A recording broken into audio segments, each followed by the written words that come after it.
présenter le calendrier de déconfinement du Québec. Écoutons M. Legault. Monsieur le Premier ministre, je vais vous céder la parole. Juste vous rappeler qu'on a un enjeu de temps, comme tous les mardis. Donc, il y a la période de questions à 14 heures. Je vous demanderai de respecter la consigne d'une question, une sous-question, s'il vous plaît. À vous la parole, Monsieur le Premier ministre. Oui. Bonjour tout le monde. D'abord, je veux revenir sur les manifestations de la fin de semaine à Québec. Je vais en profiter pour féliciter le maire de Québec, Bruno Marchand, la vice-première ministre Geneviève Guilbeault, la police de Québec, puis la Sûreté du Québec. Je pense qu'ils ont fait un excellent travail pour que tout se passe bien. Mais au-delà de la manifestation, je pense qu'il faut quand même constater là, qu'il y a de plus en plus de Québécois qui trouvent qu'il y a trop de contraintes suite à la COVID. Et je veux juste dire aux Québécois, je vous comprends d'être tanné de ces contraintes-là, mais en même temps, je pense que c'est important qu'on se rappelle pourquoi on a mis en place ces mesures-là. Essentiellement, on a un réseau de la santé qui était fragile même avant la pandémie.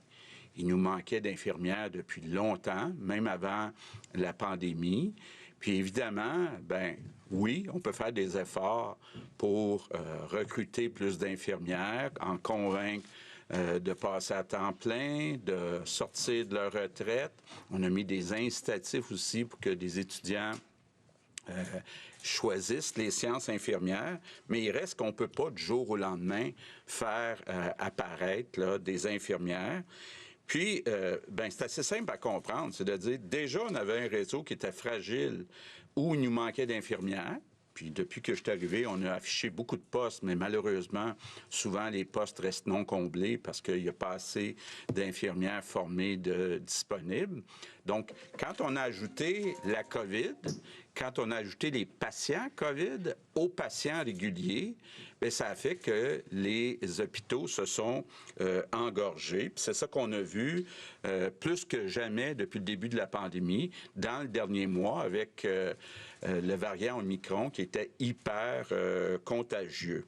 Donc, c'est important de le dire, là, on a beau être contre les contraintes, mais je veux juste qu'on comprenne qu'on avait le choix entre mettre des contraintes ou ne pas être capable de soigner tous les Québécois, que ce soit des patients réguliers ou des patients COVID.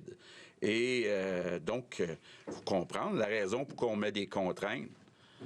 C'est pour réduire les contacts. En réduisant les contacts entre les personnes, on réduit la contagion, puis on réduit les hospitalisations. Donc, c'est pas par plaisir qu'on a mis des contraintes, c'est pour être responsable puis s'assurer que tous les Québécois, qu'on soit capable de continuer à les soigner. Bon.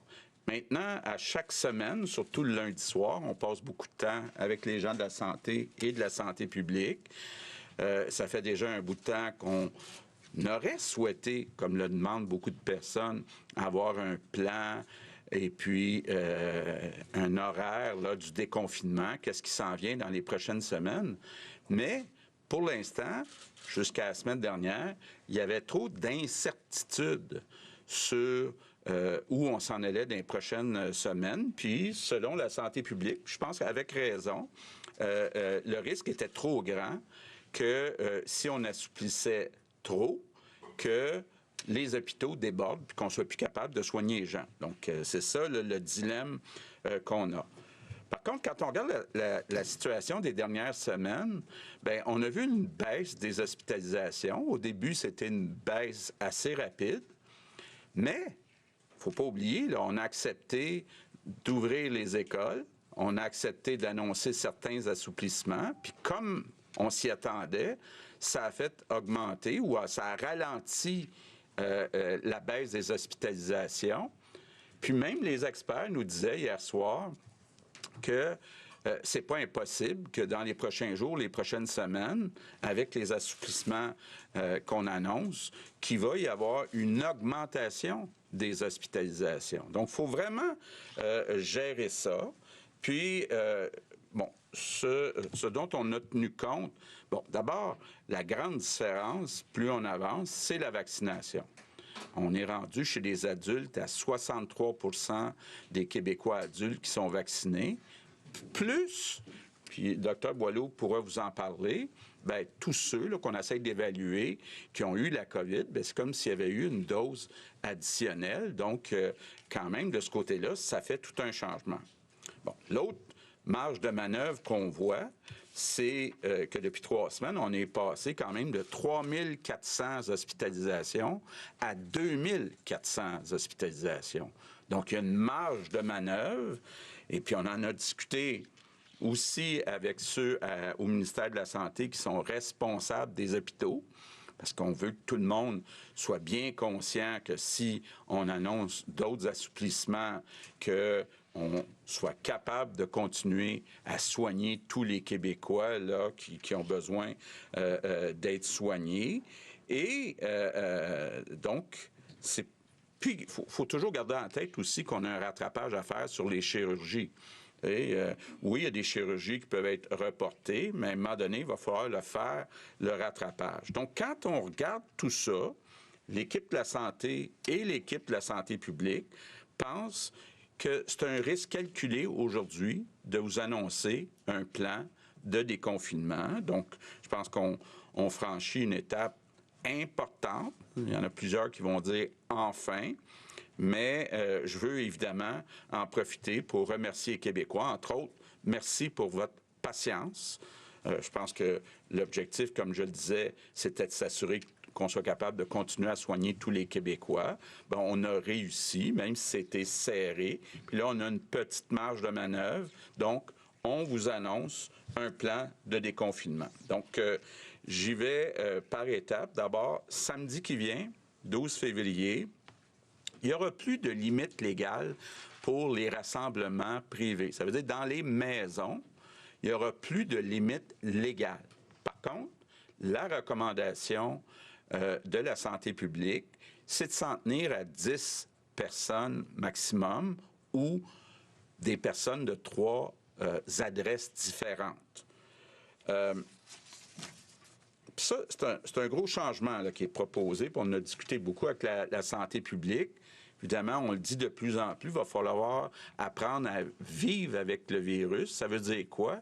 Ça veut dire qu'il va falloir soi-même, chaque personne, évaluer ses risques. J'étais avec combien de personnes? Il y en a combien qui ont 3 doses? Il y en a combien qui ont plus de 60 ans? Etc., etc. Quel risque je suis prêt à prendre? Donc, ça va être aux citoyens dans leur résidence de dire, ben moi, j'accepte 5, j'accepte 10, j'accepte 15. Donc, il n'y aura plus de limite légale, mais je le répète, la recommandation de la santé publique, c'est d'y aller graduellement, puis de s'en tenir à 10 personnes ou 3 adresses différentes. Maintenant, toujours samedi qui vient, pour être cohérent, dans les restaurants, on va aussi passer à 10 personnes ou des personnes de 3 adresses différentes par table dans les restaurants. Donc, ça va être dès samedi qui vient. Lundi prochain, 14 février, bon, déjà, la semaine dernière, on avait annoncé qu'on va pouvoir recommencer les sports pour les adultes. On va rouvrir les gyms et les spas à 50 %. Ce qu'on ajoute aujourd'hui, toujours pour lundi prochain, 14 février, c'est qu'on va avoir le droit de faire des matchs, entre autres des matchs d'hockey. On a beaucoup entendu parler. Je sais qu'il y a beaucoup de jeunes qui ont hâte que les matchs recommencent. Puis pour les spectacles extérieurs, ça va être 5 000 personnes maximum. Bon, ensuite, la semaine, lundi, le 21 février, tous les commerces vont pouvoir ouvrir à 100 % de capacité. Les salles de spectacle vont rester avec un maximum de 50 % de capacité, mais on va enlever la limite de 500, incluant pour le Centre Bell, le Centre Vidéotron, Place des Arts et autres. Donc, ça veut dire quand même un grand changement pour eux autres. Ils vont pouvoir aller à 50 %, mais sans la limite de 500. Les lieux de culte, on va garder 50 % de capacité, mais toujours le 21 février, on va pouvoir passer de 250 à 500.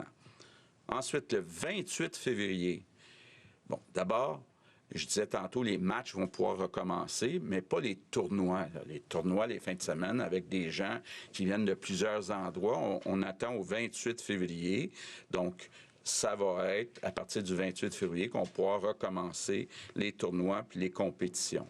Bon, l'autre point important, le 28 février, puis là aussi, c'est une question de gestion de risque, c'est que le télétravail va devenir juste une recommandation. Donc, ça sera plus obligatoire, le télétravail. On le sait qu'il y a beaucoup de centres-villes qui se plaignent qu'à cause du télétravail, c'est dur dans les centres-villes. Il y a des entreprises aussi qui se disent « je suis capable de gérer le risque, pas que les employés soient trop proches les uns des autres ». Donc, ça va devenir seulement une recommandation. Puis à partir du 28 février, bien, les lieux de culte, les salles de spectacle vont pouvoir ouvrir à 100%, sauf le Centre Bell et le Centre Vidéotron. Et on va aussi, toujours le 28 février, permettre l'ouverture à 50% de capacité des bars et des casinos, mais sans danse et karaoké. Donc, bon, puis finalement, dernière étape, 14 mars, d'abord, la danse puis le karaoké vont être permis. Les restaurants, les bars, les grandes salles comme le Centre Bell vont pouvoir ouvrir à 100% de capacité. Donc, ça veut dire que le 14 mars, l'essentiel des mesures sanitaires va être levé. Donc, on va revenir à une vie plus normale. Maintenant, je veux parler des personnes âgées qui sont dans des résidences pour personnes âgées. D'abord, là, c'est important. Il y a eu des précisions d'apporter à travers les journées, mais d'abord, on va parler de ceux qui mangent à la cafétéria. C'est permis de manger 4 à la cafétéria. Puis, pour l'instant, les CHSLD ont le droit à un proche aidant qui va dans les chambres, puis les RPA, 2 proches aidants. À partir de samedi qui vient, tous les visiteurs qui ont un passeport vaccinal vont pouvoir aller visiter. Puis c'est important, là, on a parlé beaucoup de santé mentale. Les personnes âgées ont besoin d'avoir de la visite. Puis d'ailleurs, j'en profite là, pour suggérer à tout le monde, allez visiter les personnes âgées. Ils ont besoin de ça. Ça fait partie de leur petit bonheur dans la vie. Je conclue en vous disant, va falloir donc apprendre à vivre avec le virus. La COVID est là pour rester. C'est pas impossible qu'il y ait une 6e vague éventuellement, mais il va falloir vivre avec la COVID. Puis la meilleure façon, c'est évidemment d'aller chercher ces 3 doses. Ou ceux qui ont 2 doses puis qui ont eu la COVID, bien, de le faire dans 8 semaines après avoir contracté la COVID.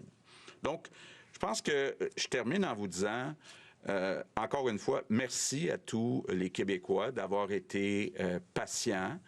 Je pense qu'on a besoin plus que jamais que tous les Québécois travaillent ensemble, que ce soit les vaccinés, les non-vaccinés. Tous les Québécois là, doivent travailler à revenir ensemble à une vie plus normale, puis à gérer nous-mêmes nos risques. Mais je veux quand même envoyer le message. On vous fait confiance. Restez quand même prudents. On ne veut pas, évidemment, vous perdre. Donc, merci pour votre patience. Good afternoon, everyone. Bonjour à tous et toutes.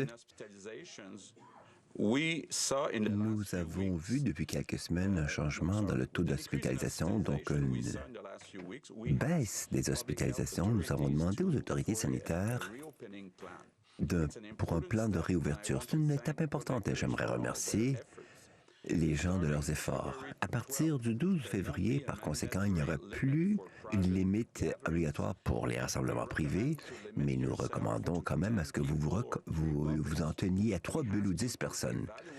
Nous vous demandons d'évaluer votre risque et il nous faut apprendre à vivre avec le virus.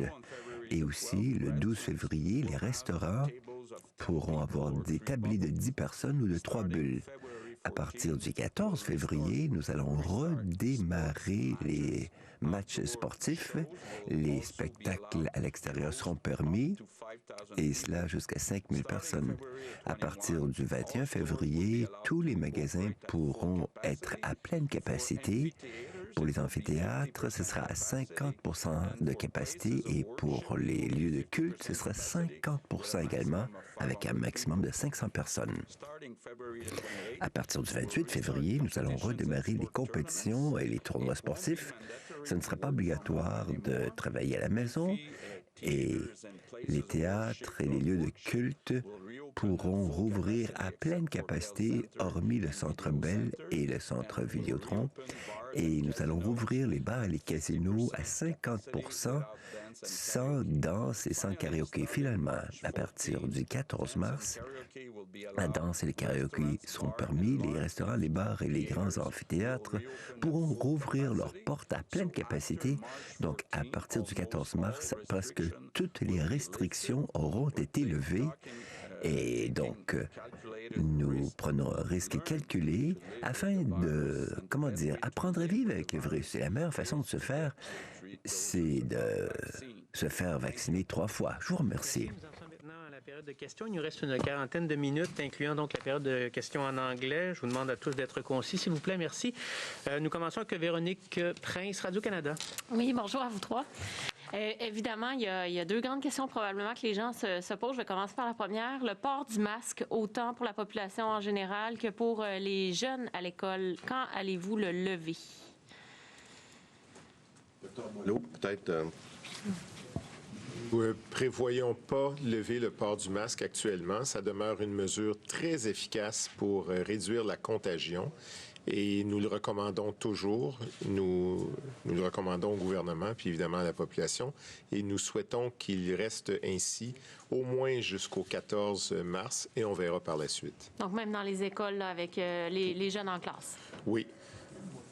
Ma deuxième question, le passeport vaccinal, parce que là, il y a des provinces comme la Saskatchewan, je pense, dès la semaine prochaine, il n'y aura plus de passeport vaccinal. Est-ce que ça va être encore justifié au Québec de l'avoir? Docteur Boileau, je pense que c'est la même approche qu'on veut prendre avec le masque. De garder en ce moment les... En fait, ce qui nous permet de faire le déconfinement, beaucoup, c'est l'espace dans les hôpitaux qu'on a créé, mais aussi le fait d'avoir un passeport vaccinal et le masque. Alors, pour le moment, ces deux éléments-là, on veut qu'ils restent au moins jusqu'à la mi-mars avec nous. Louis Lacroix, Cogeco. Bonjour, Monsieur le Premier ministre, Monsieur le ministre, Dr. Boileau. J'imagine qu'hier, vous êtes arrivé, Dr. Boileau, avec des projections. Vous avez toujours les chiffres un petit peu avant qu'ils soient dévoilés par l'INES ou l'INSPQ. On a quand même baissé, vous l'avez souligné, M. Legault, d'à peu près, c'est 1000 patients hospitalisés là, en quelques semaines. On s'en va où avec, dans vos projections avec les hospitalisations? Vous avez dit tout à l'heure, il va peut-être y avoir une remontée en raison. Donc, si on se projette un peu dans l'avenir, généralement, c'est dans 2 semaines. Vous voyez ça à quel endroit à peu près? On devrait se situer où? Alors, il y a beaucoup d'incertitudes de ce côté-là, évidemment. Ça dépend de beaucoup de facteurs, mais pour l'instant, ce qu'on estime, c'est qu'avec la levée de plusieurs mesures qui ont eu lieu déjà depuis quelques semaines et celles qui sont annoncées aujourd'hui, on devrait avoir soit un plateau qui va s'installer pour les hospitalisations, les nouvelles hospitalisations, et peut-être une remontée. Mais nous calculons que la remontée ne devrait pas être à la hauteur de ce que nous avons connu. C'est possible qu'elle monte plus, qu'elle monte moins. Je pourrais vous le détailler demain un peu plus. On tiendra un point de presse pour expliquer ça demain. Mais pour l'instant, nos calculs montrent que c'est un risque qui est réel d'avoir une augmentation, mais qui ne vient pas, qui ne nous inviterait pas à reculer sur les mesures qui sont là. S'il y a quelque chose qui peut arriver, nous recommanderons à ce moment-là de ralentir l'évolution des mesures qui sont levées, mais pour nous, c'est très peu probable. Et misons sur le fait que ça devrait être un plateau qui n'est pas encore observé, mais qui pourrait s'observer dans les quelques prochaines journées. Monsieur Legault, Vous avez dit en début de conférence de presse, vous avez reconnu qu'il semble y avoir un essoufflement là, de la population. Les gens, on le sent de plus en plus, là, qui sont un peu tannés. Là, vous savez que ça fait 2 jours que la manifestation à Québec est terminée. Il y a eu une rencontre hier avec la santé publique, puis aujourd'hui, vous arrivez avec un plan de déconfinement. Eux autres, là, ils vont s'arroger cette décision-là comme étant une victoire. Jusqu'à quel point ça a pesé la manifestation de cette fin de semaine sur ce que vous annoncez aujourd'hui? Bien, écoutez, d'abord, je pense que la manifestation comme telle n'a pas pesé. Ce qu'on voulait, c'est d'avoir une certaine assurance de la santé publique et de la santé que le risque était calculé, que le risque était minime. Maintenant, bon, s'ils veulent s'approprier ça et qu'ils ne reviennent pas dans 2 semaines, je ne m'opposerai pas à ça. Là. Marie-Michel Sioui, Le Devoir. Oui, bonjour à tous les 3. En fait, je vais peut-être continuer dans cette veine-là. Vous parliez, M. Legault, récemment de la vitesse mollo. Là, on dirait que vous êtes comme passé à presto tout d'un coup. Mais le docteur Boileau dit que c'est possible qu'on ralentisse les mesures, mais donc, ce ne serait pas possible de reculer. Là. Ce qu'on annonce, là, c'est acquis. Puis le pire scénario, là, ce serait vraiment qu'on ralentisse puis qu'on se rende plus loin que le 14 mars? Bien, écoutez, Dr Boileau nous disait hier soir, les chances sont faibles. On pourrait peut-être devancer certaines dates, peut-être en reculer certaines, mais là, pour l'instant, le scénario le plus probable, puis qui est assez solide, c'est celui jusqu'au 14 mars. Je suis content que vous pensiez, Mme Sioui, que c'est rapide, c'est 14 mars. Ma crainte, c'est qu'il y en a qui vont peut-être trouver que c'est pas assez rapide le 14 mars. Donc, tout est une question de comment on définit mollo. OK. Pour nous, ça reste graduel et ça reste probable que ce qui est proposé là tienne la route solidement, mais ça reste graduel. Mollo, pour nous, ça voulait dire on va commencer graduellement, puis on va continuer graduellement.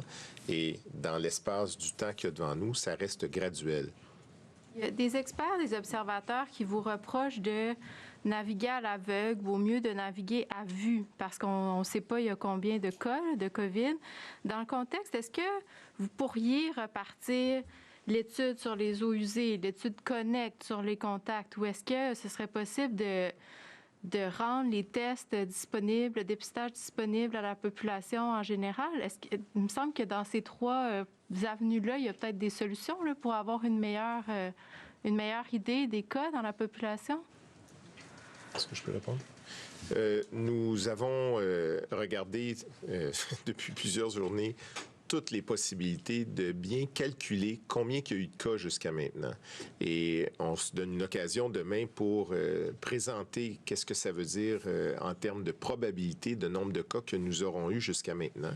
Et on regarde toutes les approches aussi, que ce soit les eaux usées, reprendre les tests de dépistage, vous l'avez mentionné. Mais on a quand même des indices solides. On suit d'une façon très serrée toute la cohorte des employés de la santé. C'est beaucoup de monde qui représente quand même une distribution assez élargie là, du milieu de la vie québécoise d'une façon générale, et le milieu des enfants, le milieu scolaire, qui représente 1 300 000 personnes, qui est en reflet de ce qui se passe dans les familles. Donc, on a des prises solides pour suivre l'évolution de cette pandémie, mais on pourra demain présenter quelles sont nos idées les plus justes sur le portrait de la charge épidémique qu'il y a eu jusqu'à maintenant dans cette vague-ci. Alain Laforêt, TVA. Bonjour à vous 3. Je vais poursuivre avec le docteur Boileau. La semaine passée, si ma mémoire est bonne, vous nous avez parlé de nuages. Puis c'était assez clair que vous aviez de grandes craintes. Je sens pas cette crainte-là aujourd'hui avec la phase de déconfinement. Qu'en est-il? Et surtout, vous avez parlé d'immunité pour ceux qui ont eu Omicron, qu'il y en a beaucoup, là, ce qui fait qu'ils augmentent l'immunité communautaire. Au niveau des vaccins, des doses, ça va arriver comment? Comment vous avez fonctionné pour gérer tout ça avec le déconfinement? Là? D'abord, la semaine passée, on avait justement un paysage météorologique là, qui nous disait qu'il y avait des nuages devant nous, et notamment sur la question du nombre de cas et de l'augmentation des hospitalisations. Les nuages, ça ne reste pas tout le temps, ça peut se dissiper. on a de meilleures éclaircies cette semaine parce que justement, on a une expérience de une semaine de plus qui nous a montré qu'on a été capable de baisser encore les hospitalisations, d'augmenter la vaccination. Pas suffisamment pour moi, mais quand même augmenter la vaccination et de se permettre aussi d'avoir des calculs plus solides tout en étant probabilistique de ce qui s'est passé depuis le début du mois de décembre. Donc, c'est plus clair. On le sait, là, on l'a vécu, là, il y a un variant Omicron, il y a un sous-variant d'Omicron. On n'est pas à l'abri de l'arrivée d'un autre variant. Qu'en est-il de ceux qui ont eu leur 3e dose? Pensons aux personnes âgées, le CHSLD, RPA, dont l'immunité commence à décroître. Là. C'est quoi le risque? Est-ce que vous allez suggérer une 4e dose ou leur suggérer d'attendre le vaccin qui comprend les nouveaux variants? Il y a 3 choses. La première, c'est qu'on n'est pas à l'abri d'un nouvel astéroïde qui pourrait nous tomber dessus avec un autre nom grec, là. Mais ça, c'est toute la planète et on ne le sait pas. Tous les radars suivent ça. Est-ce qu'il y en a un? Pour l'instant, non. Le BA2, il est présent au Québec. Il y a plus que 5 cas. Là. On a fait des testings et nous montre qu'il est présent. Mais pour nous, c'est une source de préoccupation qui est intégrée dans les calculs que nous avons faits. Et enfin, quant à l'immunité qui diminue pour les personnes qui l'auraient reçue depuis quelques semaines, nous sommes très actifs de ce côté-là et on a demandé à l'INSPQ, et en particulier au Comité d'immunisation du Québec, de suivre ça avec attention et nous faire les recommandations dans les meilleurs délais. Patrick Belrose, Journal de Québec. La question pour M. Legault. Vous semblez annoncer un tournant dans la gestion de la pandémie, on l'entend clairement. Qu'est-ce qui arrive dans une prochaine vague? Est-ce qu'on utilise les mêmes mesures de reconfinement, de couvre-feu, de fermeture de bars et restaurants, ou est-ce que l'approche change drastiquement pour une éventuelle prochaine vague? Bien, je pense que l'approche doit changer. Puis c'est comme ça que ça va se passer pas mal partout dans le monde. Il va y avoir de moins en moins de confinement avec la vaccination. Puis, bien, il va falloir que les Québécois, puis les citoyens en général partout, apprennent à vivre avec le virus en minimisant leurs risques et en acceptant aussi d'aller chercher les doses au fur et à mesure qu'elles sont nécessaires. Là. Donc, je pense que ça va changer. Bon, évidemment, Christian travaille très fort à augmenter la capacité hospitalière. Comme je l'expliquais tantôt, la raison principale pourquoi dans le dernier mois, on est obligé d'avoir beaucoup de contraintes, c'est pour pas que ça déborde dans les hôpitaux, qu'on soit capable de continuer à soigner tout le monde. Donc, un de nos objectifs, c'est d'augmenter la capacité hospitalière. Le gros frein, c'est de trouver des infirmières. On a mis des incitatifs pour que des étudiants s'inscrivent plus en sciences infirmières, mais ça n'arrive pas du jour au lendemain. Mais justement, pour ce qui est de la capacité hospitalière, pour l'instant, c'est toujours pas réglé. Là, on y travaille. Il y a environ un mois, on parlait d'un délestage massif là, de donner des soins B ou C. Qu'est-ce qui fait que maintenant, vous sentez qu'on est prêt, qu'on est capable d'aller vers ces assouplissements-là, alors que la capacité n'a pas changé dans les hôpitaux pour le moment? 2 ou 3 choses peut-être. Les 2 premières sont évidentes. Au pire de la vague, quand on s'est rapproché de la priorisation, on avait 20 000 employés absents. Et là, on a baissé jusqu'à à peu près 10 11 000. Là. Fait que on a réduit l'absence des employés justement parce que plusieurs sont revenus travailler. Puis ça, on l'apprécie énormément. Fait que ça, déjà en partant, avec les mêmes lits, on a plus de monde pour soigner nos gens. Fait que ça a fait une grosse différence. La deuxième, c'est que le taux on l'a bien dit, on a été capable de passer de 3 500 où on était vraiment au bouchon à 2 400. Alors déjà, c'est le tiers de notre capacité qu'on a regagné. Et ça, vous l'avez vu, on a, dans nos statistiques qu'on publie tous les jours, la moitié de ces cas-là qui ne sont pas des cas COVID. Quelqu'un est rentré à l'hôpital avec la COVID, mais je veux dire pour la COVID, mais il est rentré avec la COVID parce que la contagion communautaire, elle est énorme. Donc ça nous rassure beaucoup parce que non seulement on a baissé le nombre de lits, mais on sait que ces gens-là, on est capable de s'organiser avec eux différemment. C'est-à-dire que maintenant, avec des règles de PCI que nos experts, docteurs au Paterny, vont regarder, est-ce qu'on est capable maintenant de les replacer sans risque? Ce qui n'était pas le le cas du tout dans la première vague. Fait que le phénomène Omicron nous permet de gérer différemment nos lits maintenant. Fait que non seulement on s'est créé une marge de manœuvre d'environ 1000 lits, ce qui est pas rien, là. Mais deuxièmement, on pense qu'on en a plus que ça de marge de manœuvre à cause de la gestion que le docteur Boileau, avec docteur O'Patterney, sont en train de regarder. Fait que c'est tout ça qui fait qu'on pense qu'on a une marge de manœuvre pour prendre un certain soubresaut. On va le dire comme ça parce qu'on s'attend qu'il va y en avoir plus d'hospitalisation, mais on a de la marge de manœuvre, puis c'est ça qui nous permet aujourd'hui de se dire que... Mais on attendait de voir ces chiffres-là se confirmer, et c'est pour ça que je pense que dans les 2 dernières semaines, on est dans la bonne tendance. Olivier Bossé, Le Soleil. Bonjour. Au-delà des manifestations de la fin de semaine, il y a eu beaucoup des mouvements citoyens positifs. Comme par exemple, dans le sport, on a eu « On veut jouer ». Je pense que les gens se sont exprimés de façon correcte avec ça. À quel point c'est venu vous toucher ou en tout cas influencer les décisions ou à quel point vous avez pris ça en compte? N'oubliez pas aussi que j'ai un caucus de 74 députés. Donc, une fois par semaine, je les écoute. Et puis, ces 74 députés-là écoutent leurs citoyens. Donc, j'ai bien vu dans les dernières semaines que la grogne, les gens qui étaient tannés, le pourcentage qui mettait en question les contraintes, augmentait. Mais encore une fois, au-delà de la pression, d'abord, on l'a toléré pendant tout le mois de janvier, la pression. Là, ça aurait été facile en janvier pour nous autres de dire on lâche tout ça lousse, mais ça n'aurait pas été responsable. Et ce qu'on attendait, c'est d'avoir le go, comme disait l'autre, de la santé publique pour être capable d'avoir un plan de déconfinement sur une période d'1 mois. Monsieur Legault, dans le... Oh, allez-y, monsieur. Oui. Parce que vous avez parlé de vos 74 députés, vous avez dit, j'ai bien vu que le pourcentage qui remettait en question les mesures augmentait. Parlez-vous de vos députés? Non, je parle de ce qu'ils entendent dans la population, là, puis peut-être que c'est plus concentré aussi dans certaines régions. Je parle de ce qu'ils entendent de leurs députés. Non. Les députés sont tous solidaires et tous d'accord. Dans votre calendrier, je pense que j'ai pas vu de levée d'état d'urgence sanitaire, M. Legault. Est-ce que je me trompe? Oui. Bien, écoutez... Est-ce que vous l'avez oublié? Non, on ne l'a pas oublié.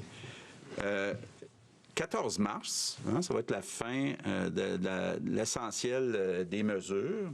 Il va nous rester, dépendamment de ce qu'on fait avec les masques, ce qu'on fait avec le passeport vaccinal, ce qu'on fait avec les primes aux infirmières, il va rester des raisons d'utiliser l'urgence sanitaire, mais ce qu'on regarde, c'est pour déposer en mars un projet de loi qui viendrait encadrer justement ce besoin d'avoir des règles exceptionnelles. C'est pas notre objectif là, de continuer à garder indéfiniment l'urgence sanitaire, mais comme vous le voyez, ne serait-ce que toutes les mesures qu'on va enlever d'ici 14 mars, il y en a beaucoup où ça nécessite l'urgence sanitaire.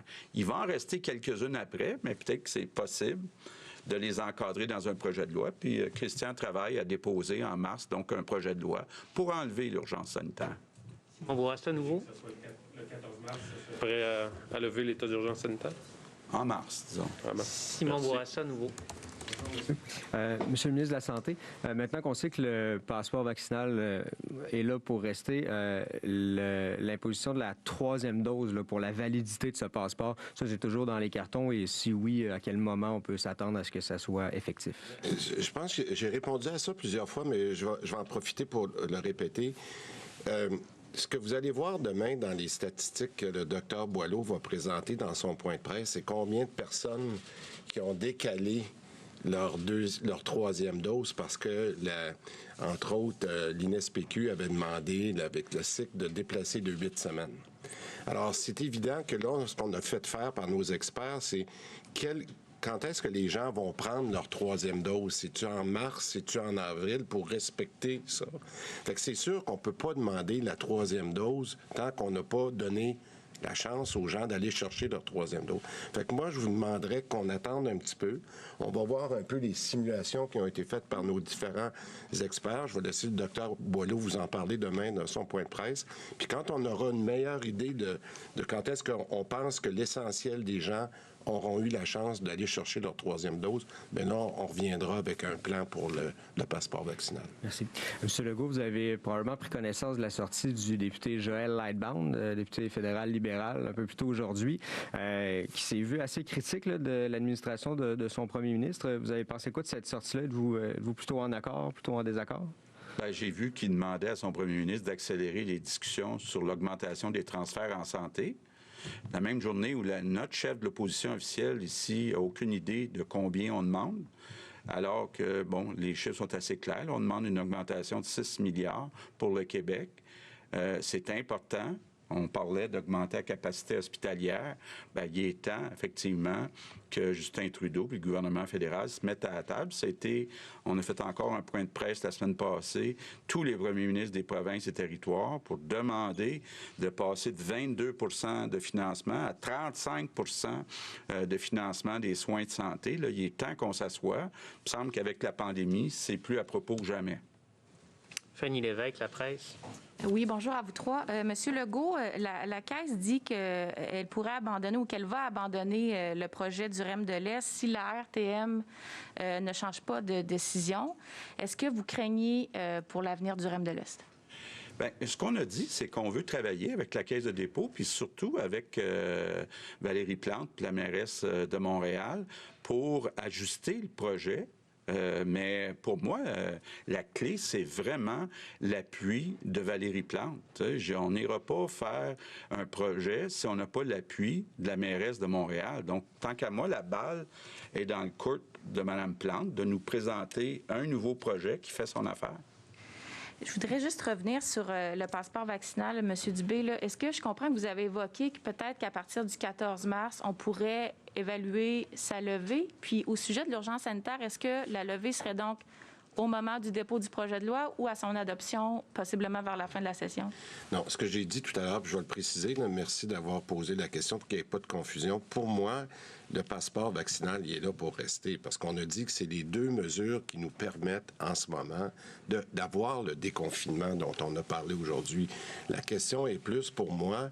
En ce moment, on a un passeport qui est basé sur 2 doses parce qu'on a une grande partie de la population qui n'ont pas eu encore leur 3e dose. Alors, commençons par voir quand est-ce qu'on est capable d'avoir la 3e dose, puis on reviendra sur un échéancier, mais je ne veux pas être le prophète de malheur, là, mais on revient au mois de septembre, il y a une 6e vague, il y a un autre. C'est sûr que le passeport vaccinal va faire partie des outils qu'on a besoin, comme le masque va en faire partie. Mais en ce moment, je pense que la question était plus sur la question de la 3e dose. Moi, j'aimerais mieux voir qu'on donne la chance à tous ceux qui ne se sont pas fait vacciner, parce que, puis je rappellerai peut-être que le docteur Boileau, puis je vais aller rapidement, parce qu'on déconfine, il y a encore plus de gens qui vont la prendre, qui vont l'avoir, la COVID. Alors, je le dis, les 2 choses qui nous protègent en ce moment, c'est la vaccination et le lien avec le passeport vaccinal, et c'est le masque. Alors, c'est sûr que ces 2 mesures-là sont avec nous pour rester. Alors, juste à l'adoption, à la fin, donc. Juste avant de passer à l'anglais, si vous me permettez, 2 questions. Patrice Bergeron, La Presse canadienne. Les aînés en RPA se demandent aussi quand ils vont pouvoir recommencer à faire des activités dans les résidences pour personnes âgées, parce que là, on leur permet donc d'avoir un peu plus de visites, mais ils ont aussi des activités qui ont été donc toutes mises sur la glace et ils ont besoin de socialiser aussitôt de façon... ça sera pour quand? Docteur Boileau, voulez-vous en glisser un mot? Écoutez, toute la question de tout ce qu'on appelle la prévention et le contrôle des infections dans les milieux de vie, que ce soit les CHSLD ou les RPA, on y travaille activement. On est sur ce dossier avec les équipes ministérielles, les équipes d'experts aussi, pour trouver une façon d'alléger ces conditions-là, tout en gérant le risque de contagion et de nous amener, avec une progression rapide, vers une gestion plus normale de comment on doit vivre avec le virus. Puis peut-être vous dire là, aussi, même si Marguerite Blais est en congé,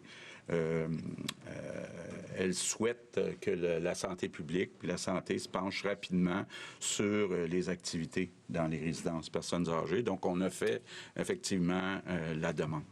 Et vous savez, l'industrie du tourisme d'affaires s'est fait beaucoup entendre dans les derniers jours, que ce soit les congrès, et on dit que le Québec est en train de manquer le bateau pour des réservations et tout. Ils s'attendaient peut-être à avoir des annonces aujourd'hui. Est-ce que vous pouvez être plus précis sur ce que vous pouvez leur accorder?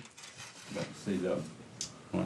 C'est dans le plan. Avec moi. Ouais. Mais les congrès, c'est dedans. Les congrès seront donc tous repris dans la progression du temps et certainement qu'à partir de la mi-mars, tout pourra être réalisé comme nous l'espérons tous dans un contexte très normal.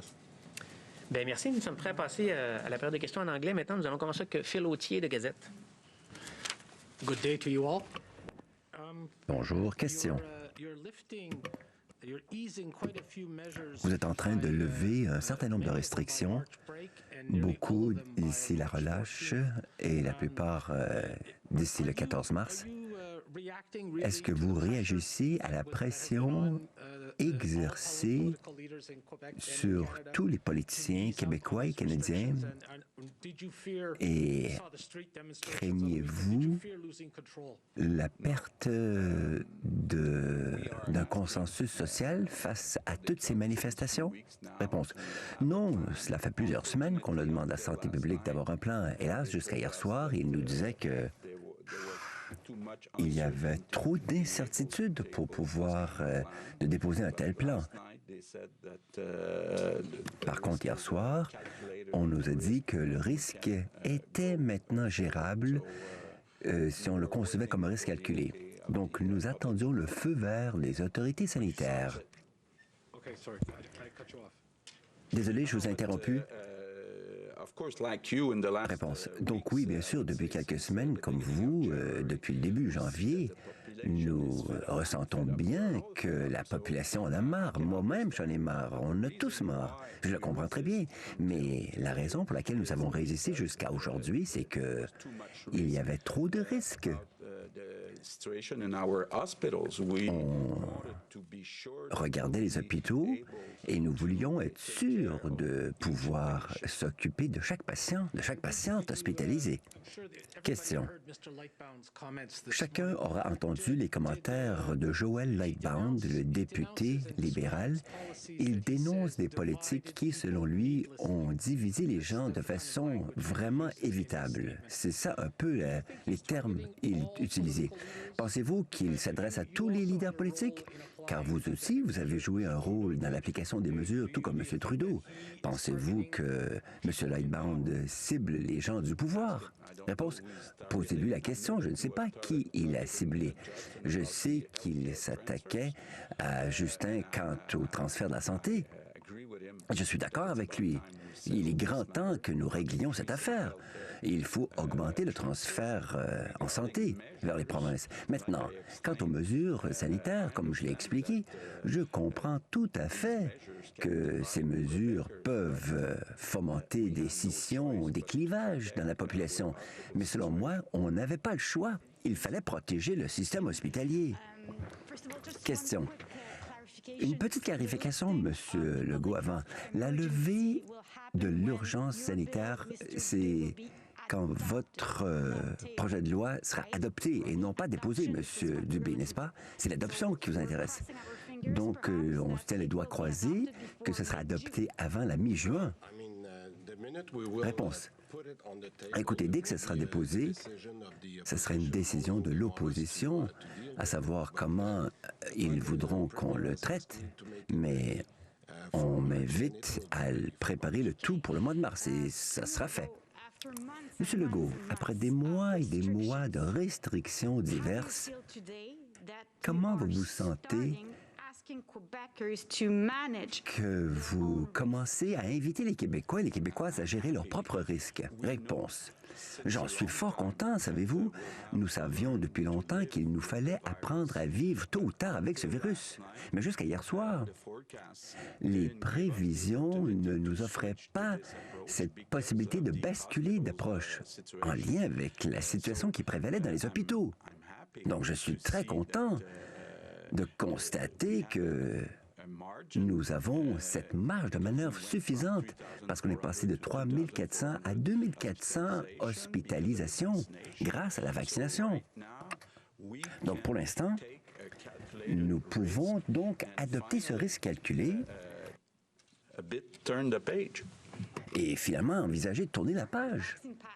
Question.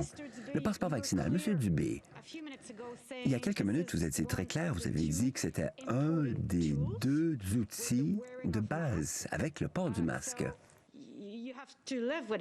Donc, il faut vivre avec. Nous allons le garder. Mais comment pouvez-vous le justifier? Et quel sera votre critère pour se débarrasser du passeport vaccinal quand vous avez la Saskatchewan? Où lundi, dès lundi, le passeport vaccinal ne sera plus exigé. Réponse. Écoutez, il est très important de comprendre que les recommandations des deux outils, ce sont des recommandations de la santé publique. Ce que je dis très clairement, c'est que nous avons constaté à quel point cela était important, surtout le passeport, pour ceux qui étaient vaccinés. Donc, pour qu'ils puissent reprendre la vie normale. Maintenant, admettons que nous en sommes sortis de la 5e vague et qu'on se retrouve à l'automne prochain et qu'il y a une 6e vague. C'est sûr que ce seront les outils à notre disposition car les gens auront de l'expérience bientôt s'échelonnant sur 2 ans avec ces deux outils. Donc, pour reprendre la vie normale, hormis le confinement, un des outils, c'est le masque. Un autre outil, c'est le passeport vaccinal. C'est très clair pour moi. Ian Wood, CTV. Question. Monsieur Legault, j'aimerais peut-être changer de sujet sur la recommandation des autorités de transport de Montréal. Êtes-vous prêt à reprendre la table à dessin pour recommencer, pour en arriver à un nouveau plan? Réponse. On est très prêt à faire un réajustement. C'est important que l'Est de Montréal soit mieux desservi en transport collectif. On s'entend là-dessus. Donc, on est ouvert aux ajustements. J'aimerais bien avoir le soutien du maire de Montréal, donc de la mairesse plutôt, Mme Valérie Plante, dans ce projet à rajuster ou ajuster, si vous le voulez. Donc, pour moi, le partenaire important, c'est la mairesse plutôt que la RTM. Un autre sujet maintenant. Il y a des allégations d'agression sexuelle dans les écoles secondaires avec l'équipe de basketball. Le ministre de l'Éducation dit qu'il voudrait examiner la situation. Ce sont des allégations assez sérieuses, n'est-ce pas, qui ont vu le jour. Et cette culture qu'on allègue être vraiment caractérisée par une omerta, une culture du silence entourant les agressions. Qu'en pensez-vous? Réponse. C'est grave, c'est gravissime, c'est tout à fait inacceptable. Le ministre de l'Éducation va faire son enquête. Le ministre des Sports également va examiner avec l'association du basketball pour voir ce qui peut être fait. Je sais que le centre de service est également en train de procéder à sa propre enquête. Nous avons déjà déposé un projet de loi sur une plus grande indépendance d'un éventuel protecteur de l'élève. Et si c'est nécessaire, on en fera davantage. On a demandé à chaque école d'avoir un plan contre la violence. Alors, c'est tout à fait inacceptable et je ferai tout ce que je peux pour combattre ce fléau. Oui, allez-y. François Legault, le premier ministre du Québec, annonce le calendrier de déconfinement du Québec. Il y va au rythme où la santé publique lui demande d'aller. C'est en tout cas ce qu'il dit. Et au cours donc des prochaines semaines, entre samedi qui vient et le lundi 14 mars, le Québec devrait être pratiquement complètement déconfiné. Donc, à partir de samedi, par exemple, vous allez pouvoir vous réunir à... Il n'y aura plus de limite légale sur le nombre de personnes que vous pourrez rassembler chez vous, mais on vous recommande de limiter ça à 10. Les restaurants pourront aussi recevoir 10 personnes par table. Donc, ça commence samedi qui vient. À partir de lundi, les matchs sportifs pourront reprendre notamment, à la fois pour les enfants et pour les adultes. Et graduellement, de semaine en semaine, les salles de spectacle, le Centre Bell, les commerces vont pouvoir rouvrir jusqu'à une capacité maximale de 100% en fait, autour du 14 mars. Ça, c'est le plan de match du gouvernement au moment où on se parle. Évidemment, il faudra suivre l'évolution de la pandémie, voir si ça reprend, mais pour l'instant, les indicateurs permettent de présenter ce plan de déconfinement. Le passeport vaccinal et le masque sont là pour rester dans un avenir prévisible. Il y a eu un peu de confusion. On pensait que peut-être à partir du 14 mars, ça pourrait être levé. Non, dans un avenir prévisible, passeport vaccinal et masque restent. C'est ce qu'a annoncé aujourd'hui François Legault dans son plan de déconfinement. Évidemment, il y aura beaucoup de réactions au cours de l'après-midi sur RDI.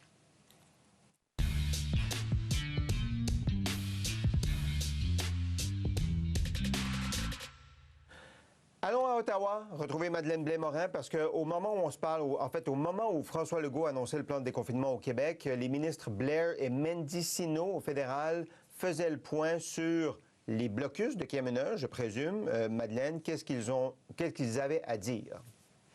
Je vais vous faire un petit commentaire en commençant, Sébastien, parce que j'ai eu beaucoup de conversations ce matin avec des libéraux en raison de la sortie de Joël Lightbound. Je vais y revenir dans un instant.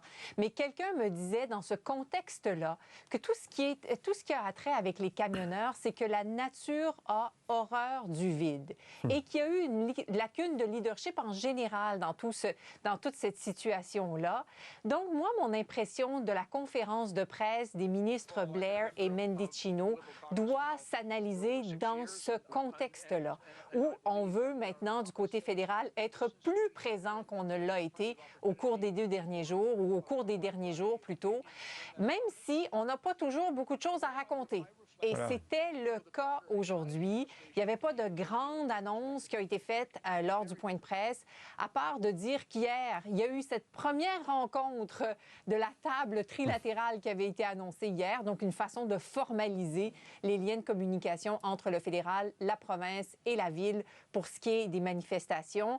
Et il y a une question qui a été posée aussi au sujet de la demande de la ville d'Ottawa d'avoir 1800 agents supplémentaires pour faire face à la situation. Il n'y a pas eu de réponse claire et nette en disant, entre autres, que la GRC avait déjà déployé des agents supplémentaires à Ottawa et que la Ville devait aussi faire sa part, en notant que la lettre que Jim Watson, le maire d'Ottawa, avait envoyée n'avait pas été envoyée qu'à Ottawa, mais aussi à Doug Ford, le premier ministre provincial. OK. Et si je comprends bien, le chef de police d'Ottawa demandait les 1800 agents supplémentaires pour pouvoir... faire face à la crise. Voilà. Et ce qu'on comprend, c'est que depuis quelques jours, là, le gouvernement fédéral répète qu'il y a 250-275 agents supplémentaires de la GRC qui ont été déployés pour prêter main forte à la police municipale d'Ottawa. Mais là, ce que dit le gouvernement fédéral, c'est oui, on va faire notre part, mais ça ne sera pas seulement des agents de la GRC. Il faudrait aussi que la police provinciale s'y mette de la partie. OK. Joël Lightbound, député libéral fédéral, a lancé une petite grenade ce matin en critiquant la façon dont son gouvernement, gère la pandémie. J'imagine que ça fait pas mal jaser sur la colline du Parlement. Vous avez tout à fait raison. Voyez-vous, la conférence de presse était très, très formelle. Hein? Parfois, on entend des critiques entre les branches ou des gens qui nous parlent au téléphone, pas tout à fait d'accord avec une politique du gouvernement ou une autre. Mais cette fois-ci, c'était très formel. Joël Lightbound critiquait, entre autres, le ton qui avait été adopté par son parti pour ce qui est de la vaccination obligatoire. Et il a été mal à l'aise avec la question de la vaccination obligatoire des camionneurs parce qu'il dit j'ai pas la preuve que les avantages dépassent les inconvénients dans ce contexte-là. Où sont les preuves scientifiques qui font croire que mieux vaut avoir cette politique-là? Donc, c'était le genre de critique qui a été faite ce matin dans son point de presse. Les gens à qui j'ai parlé qualifient Joël Lightbound d'ami souvent en disant, bon, c'est quelqu'un de bien, il est très respecté dans le caucus. Donc, personne ne le critiquait de front, mais j'ai pas entendu non plus beaucoup de monde applaudir dans le caucus qu'il a fait parce qu'il dit, bon, il y a quelqu'un qui me disait, ça vient mettre des bûches dans le poêle des manifestants à Ottawa en disant tout d'un coup, ils ont des arguments supplémentaires. On m'a dit aussi, bon, la période des questions est dans quelques minutes. Combien de questions de l'opposition va porter sur Joël Lightbound? Donc ça, c'est le genre de commentaires qu'on a fait. Évidemment, ça ne vient pas nécessairement aider le gouvernement qui était déjà critiqué depuis quelques jours dans sa gestion là, des manifestations. Bon, là, il sort de la ligne de parti. Est-ce qu'il va devoir sortir du caucus aussi? Il dit, lui, sauf erreur, qu'il veut rester au caucus libéral, non? Et là, les avis sont partagés sur quel sort doit être réservé à Joël Lightbound. Il y a quelqu'un qui me disait, il est président du caucus québécois, hein, et en homme, en personne honorable, il devrait céder son poste parce qu'il ne représente pas le caucus québécois. Et j'ai entendu aussi des gens dire, bon, on a le droit d'avoir des opinions divergentes dans le parti. Donc, et le whip, qui est responsable de la discipline, doit lui parler. Aujourd'hui, c'est ce qu'il a dit devant une caméra. OK. Donc, encore en délibération. On verra quel est son sort. Merci beaucoup, Madeleine. Et bon après-midi à vous. Merci, Madeleine. Au revoir. Donc, dans un instant, plusieurs réactions à ce qui se passe au Québec. Le plan de déconfinement, c'est Christian Latreille et l'équipe de l'Info qui vont vous accompagner cet après-midi. Moi, je vous donne rendez-vous demain, 12h30. Bon après-midi.